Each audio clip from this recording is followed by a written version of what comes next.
Galera do sexto ano do ensino fundamental, aqui é a professora Nayara da disciplina de Ciências e nós estamos iniciando mais uma aula seguindo o nosso plano de estudos tutorados, o PET, agora volume 2.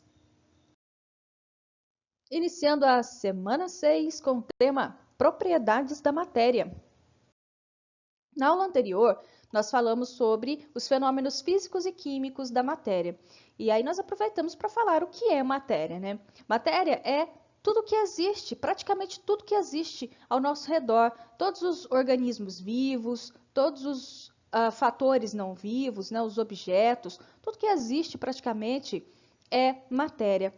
Tudo aquilo que ocupa um espaço, ou seja, que tem volume, né, que ocupa um espaço, mesmo que seja um espaço muito pequenininho, um espaço microscópico, mas se ocupa um espaço, é matéria. E toda matéria tem massa. O que é a massa? É a quantidade de matéria que um corpo possui. Alguns corpos, né, alguns objetos, possuem mais matéria, outros possuem menos matéria. Então, eu consigo definir através da massa, da medida da massa. Hoje nós vamos falar sobre as propriedades da matéria, as propriedades dos materiais. Então, as propriedades da matéria são características físicas ou químicas que nela existem e servem para diferenciar os materiais. Nós vamos iniciar falando sobre as propriedades gerais da matéria. O que são as propriedades gerais? São propriedades, são características que se aplicam a qualquer matéria, independente da sua constituição. Ou seja, são propriedades que toda matéria possui, independente do material, independente de qualquer coisa, toda a matéria possui essas propriedades chamadas de propriedades gerais. Então, nós vamos ver quais são e vamos entender, né, cada uma delas. Então, vamos falar sobre cada uma das propriedades gerais da matéria. Primeiramente, massa. Como nós já vimos, massa corresponde à quantidade de matéria de um corpo. Lembrando que, nos termos físicos, quando eu me refiro a corpo, eu não estou falando a corpo humano ou nada disso. Corpo é uma porção limitada de matéria. Então, qualquer porção limitada de matéria pode ser considerada um corpo. Por exemplo, aqui essa maçã é um corpo, certo? Então, ela está sendo... a massa dessa maçã está sendo quantificada, né, quando se coloca numa balança. Então, esses números que aparecem no visor da balança se referem à massa dessa matéria aqui transformada em números. Então, o que é a massa? É a quantidade de matéria que um corpo possui. No caso da maçã, ela possui uma massa de 253 gramas, corresponde à quantidade de matéria que este corpo possui. Então, toda matéria tem massa e volume também. Corresponde ao espaço ocupado pela matéria em qualquer estado físico. Então, quando um corpo ocupa um espaço, né, a matéria ocupa um espaço, nós dizemos que é o volume daquele material, certo? Aqui, no caso, um exemplo, né, de um material sólido, nós temos as medidas, né, de largura, altura e profundidade. Então, assim, nós conseguimos calcular o volume deste corpo. Então, toda a matéria possui massa, que é a quantidade de matéria, e volume, que é o espaço ocupado. Inércia também é uma propriedade geral que corresponde à permanência da ação ou inatividade de matéria, manter-se parado ou em movimento. Então, toda matéria tem essa tendência de manter-se parado ou estar em movimento e continuar em movimento. Por exemplo, nós temos aqui duas pessoas em um ônibus, né? E o ônibus está se movimentando. Imagine que esse ônibus ele pare bruscamente. O que vai acontecer? Todas as pessoas involuntariamente vão para frente, porque elas continuam se movimentando. Então, isso é inércia. Todo corpo em repouso tende-se a manter em repouso e todo corpo em movimento tende-se a manter em movimento. É o que acontece aqui com essas pessoas, né? Quando o ônibus parou bruscamente, todo mundo continuou indo para frente, continuou o movimento, né? Porque todo corpo, toda matéria tende a continuar em movimento, se estivesse em movimento, ou manter em repouso caso estiver em repouso. Impenetrabilidade é a característica, né, que aponta que não há possibilidade de dois corpos ocuparem o mesmo lugar ao mesmo tempo. Então, dois materiais, a matéria, nunca consegue ocupar o mesmo espaço ao mesmo tempo.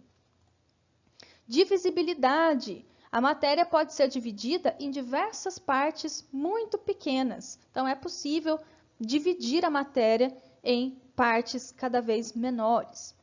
Compressibilidade. Ocorre a redução do volume da matéria mediante aplicação de pressão. Então, um exemplo bom aqui é uma seringa. Ó. Quando se insere um líquido dentro de uma seringa, né, antes de pressionar aqui o êmbolo da seringa, a matéria está ocupando um espaço lá dentro, certo? Se eu pressiono aqui o êmbolo da seringa, eu aplico pressão aqui no interior dela, e toda essa matéria que estava aqui dentro, né, o líquido que seja, ou que tivesse aqui dentro, vai ser comprimido, né? Então, é a compressibilidade. Toda matéria tem essa característica, essa propriedade, né, de ser comprimida quando se há aplicação de pressão. Elasticidade, que é o regresso do volume da matéria após força de compressão cessar. Então, um exemplo aqui da mola, né? Se eu exerço uma força de compressão ali, né? Coloco força nela, eu reduzo a mola, né? Então, ela fica menorzinha. Se eu solto, ela volta ao seu tamanho anterior. Então, elasticidade é uma das propriedades gerais da matéria. Indestrutibilidade. Não se pode destruir ou criar a matéria. O que ocorre são transformações. Então, por exemplo, aqui é uma madeira. Se eu coloco fogo na madeira, o que vai acontecer? Vão restar cinzas, né, no final, e vários gases vão ser liberados também ali durante o processo de queima daquele material. Aí vocês vão me dizer, ah, mas ela foi destruída, a madeira foi destruída. Na verdade, ela não foi destruída, ela se transformou em outras coisas, se transformou em outros materiais, no caso a cinza e os gases que foram liberados durante a queima. Então, toda a matéria, ela é indestrutível, eu não consigo destruí-la, ela se transforma em outras coisas, até mesmo um organismo, né? Quando um organismo morre, o que acontece? Ele entra em decomposição e todas as partículas, as moléculas ali que compunham aquele corpo voltam, né, para o ambiente e se transformam em outras coisas. Por exemplo, vai para o solo, vai servir de nutriente para as plantas e assim vai. A matéria ela vai se transformando, ela nunca é destruída. E a mesma coisa para a criação, né? A matéria ela não é criada do nada, ela é sempre transformada, né? Como já dizia Lavoisier, nada, na natureza nada se cria, nada se destrói, né? Tudo se transforma. Extensão é a capacidade da matéria de ocupar lugar no espaço. Né? Então, toda matéria tem uma extensão, então ele ocupa um lugar no espaço. Né? Como nós já vimos lá também no volume, né? O volume é o espaço ocupado e a extensão é a capacidade de ocupar um lugar no espaço. Descontinuidade, existem espaços na matéria que não são visíveis a olho nu. Então, por isso diz que a matéria ela é descontínua, não é uma coisa inteiriça, né? A gente é que tem essa percepção de que um corpo, material, ele é inteiriço, porque a gente não consegue visualizar os detalhes microscópicos, né? E se a gente analisar, nós vamos ver que existem espaços vazios, né, entre as partículas que compõem aquele material, aquela matéria. Então, por isso que a descontinuidade é uma das propriedades gerais da matéria.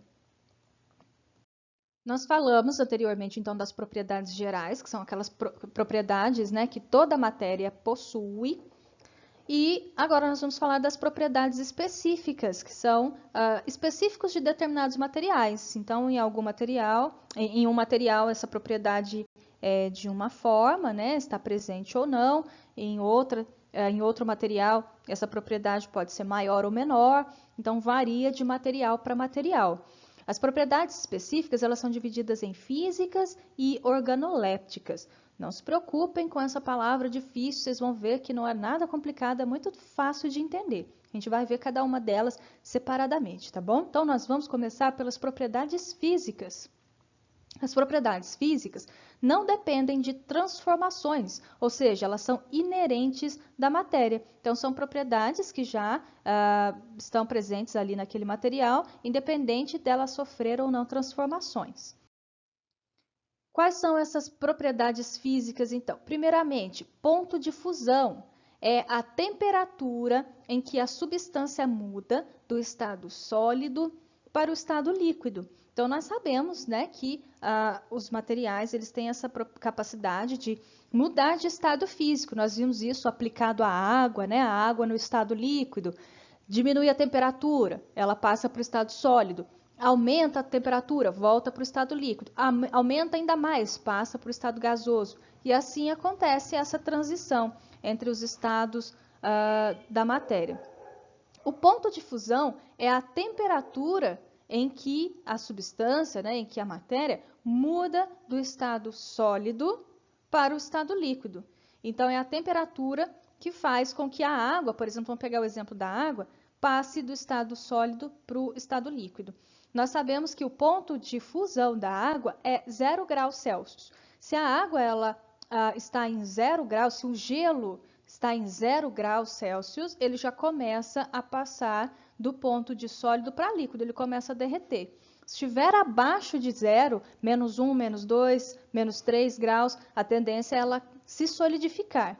Se começa a aumentar 1 grau, 2 graus, 3 graus e assim vai, a tendência é a água se solidificar. Então, o ponto de fusão 0 grau é o ponto de fusão da água. E essa não é a mesma temperatura para outros materiais. Dependendo do material, o ponto de fusão é maior ou menor, certo? Essa é o ponto, nós pegamos o exemplo aqui da água. O ponto de ebulição é a temperatura em que a substância muda do estado líquido para o gasoso. Então, é o ponto em que aquele material começa a evaporar. O ponto de ebulição da água é 100 graus Celsius. Então, se chegou a 100 graus, a água começa a evaporar. Isso depende do material, né? Nós estamos falando da água e, dependendo do material que estiver sendo utilizado ali, testado, experimentado, a gente vai perceber que essa temperatura varia, pode ser maior, pode ser menor.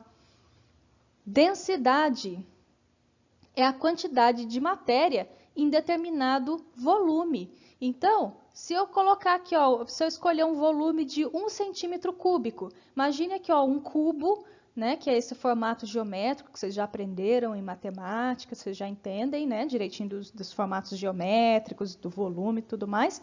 Então, se eu pego aqui, ó, um cubo, né, com 1 centímetro de largura, 1 centímetro de altura e 1 centímetro de profundidade, ou seja, 1 centímetro cúbico. Se eu pegar um cubo, né, de 1 centímetro cubo de chumbo, 1 centímetro cúbico de água e 1 centímetro cúbico de madeira, eu vou colocar na balança, né, para quantificar a massa desses 3 cubos, e aí eu vou descobrir que o peso é diferente. 1 centímetro, apesar da quantidade ser a mesma, eu vou ver que a quantidade de massa é diferente. 1 centímetro cúbico de chumbo tem uma massa aqui, ó, de 11,3 gramas. 1 centímetro cúbico de água tem uma massa de 1 grama. E 1 centímetro cúbico de madeira tem massa de 0,5 gramas. Então, isso significa que, mesmo na mesma quantidade, a massa da madeira é menor que a massa da água, que é bem menor que a massa do chumbo, porque eu tenho muito mais material, eu tenho muito mais chumbo em 1 centímetro cúbico, né, de chumbo, do que água em 1 centímetro cúbico de água, porque a matéria, né, depende ali da forma com que ela se comporta, com relação à forma com que as moléculas se ligam. Então, a quantidade de matéria naquele espaço específico determina a densidade do material. Então, alguns materiais são mais densos, outros menos densos, certo? Porque eu tenho muito mais matéria em um mesmo volume de um determinado material do que outro no mesmo volume de outro material comparado, certo? Então, aqui, ó, o chumbo, ele é mais denso do que a água. A água é menos densa que o chumbo. E a água é mais densa do que a madeira é menos densa que a água. Solubilidade é a capacidade de uma substância se dissolver ou não em um determinado líquido. Então, algumas substâncias elas conseguem se dissolver, né, em uma outra substância e outras não. Por exemplo, se eu coloco uma colherinha de sal na água, rapidinho o sal vai se dissolver na água, vai se desmanchar, vai desaparecer ali, né, na água. Se eu coloco uma colher de areia na água, a água ela não vai se dissolver, a areia não vai se dissolver ali naquela água, certo? Então, o sal, ele é solúvel em água, ele possui a solubilidade.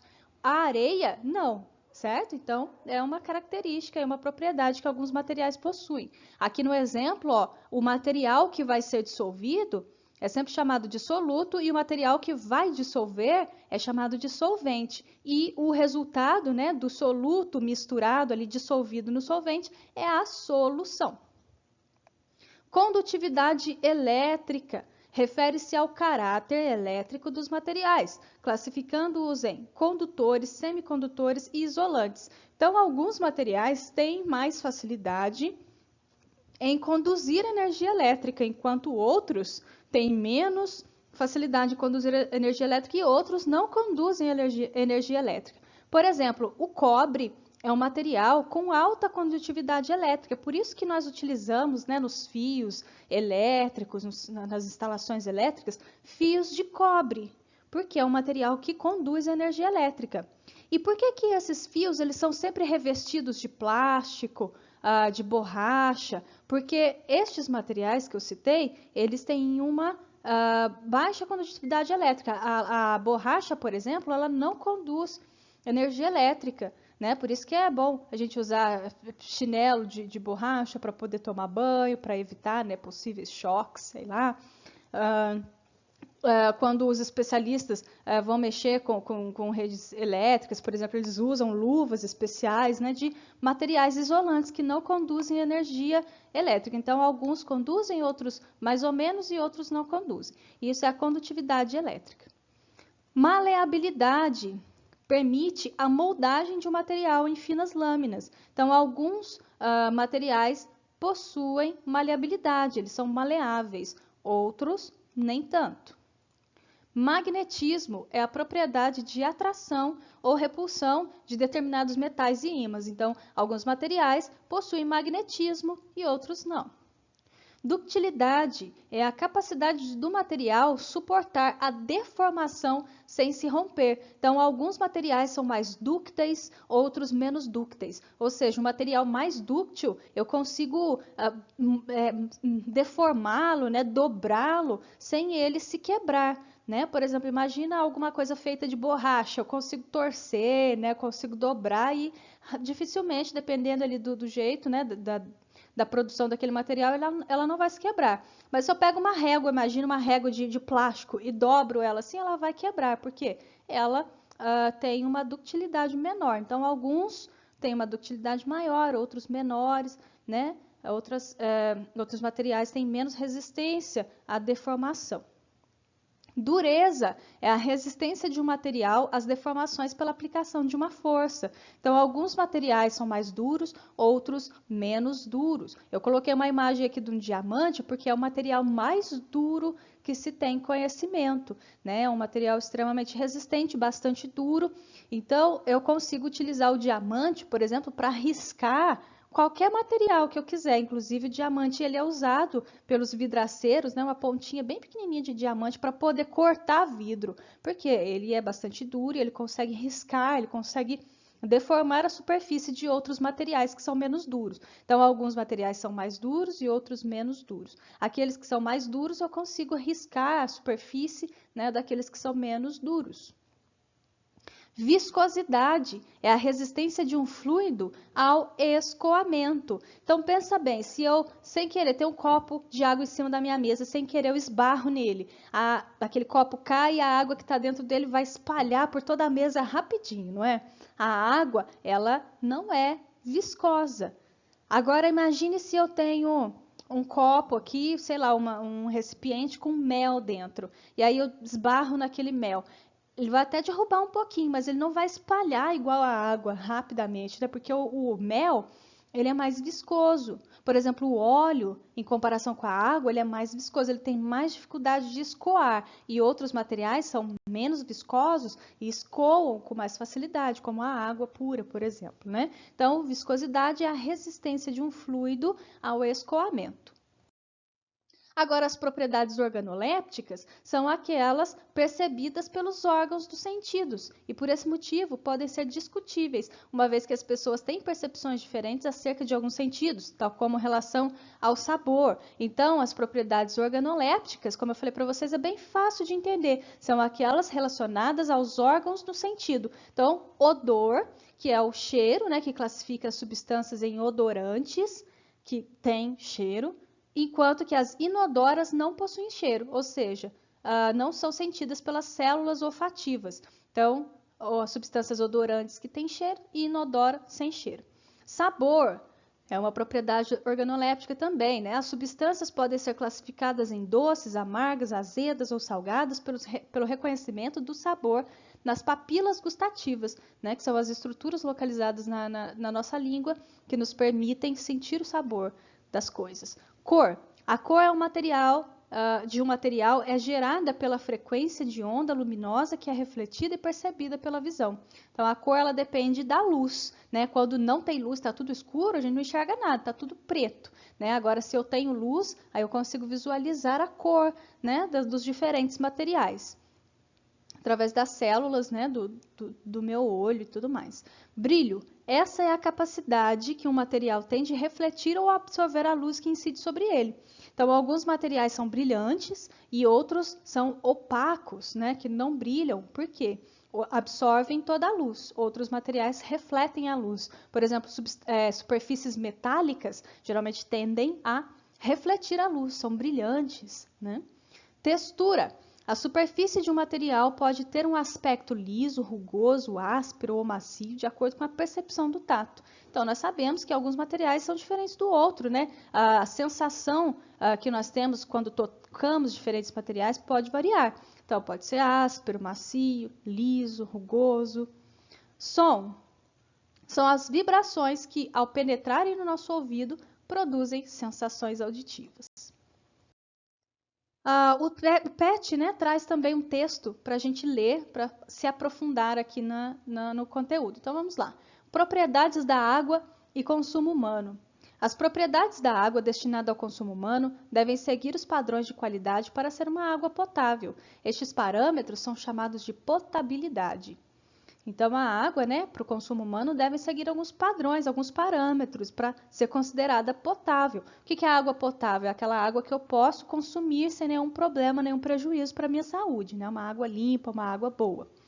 A potabilidade define as quantidades limite de certas substâncias que são prejudiciais à saúde, como mercúrio, chumbo, cádmio, agrotóxicos, desinfetantes, dentre outros. Também está determinado o limite de micro-organismos, como coliformes fecais, e as características organolépticas, que nós já vimos, né, que são aquelas relativas aos órgãos do sentido, como a turbidez, o quanto a água está turva, e são verificados a intensidade de odor e gosto. O Ministério da Saúde publicou na portaria número 2914, de dezembro de 2011, que dispõe sobre os procedimentos de controle e de vigilância da qualidade da água para consumo humano e seu padrão de potabilidade. Essa portaria define a água potável como aquela destinada à ingestão, preparação e produção de alimentos e à higiene pessoal, independentemente da sua origem. Estes padrões se aplicam apenas à água proveniente do abastecimento e não às águas minerais. Pessoal, então, por hoje é só. Esse foi o conteúdo da semana 6, da última semana do PET 2. Eu espero que vocês tenham gostado do conteúdo. Caso tenham dúvidas, podem me mandar mensagem lá no WhatsApp, lá no Google Classroom. Estou sempre à disposição. E na próxima aula a gente vai realizar atividade. Depois nós vamos fazer um encontro no Meet para poder falar, né, sobre tudo que nós aprendemos hoje e também para corrigir a atividade da semana. Então, eu vou ficando por aqui. Abraços. Até a próxima. Tchau, tchau.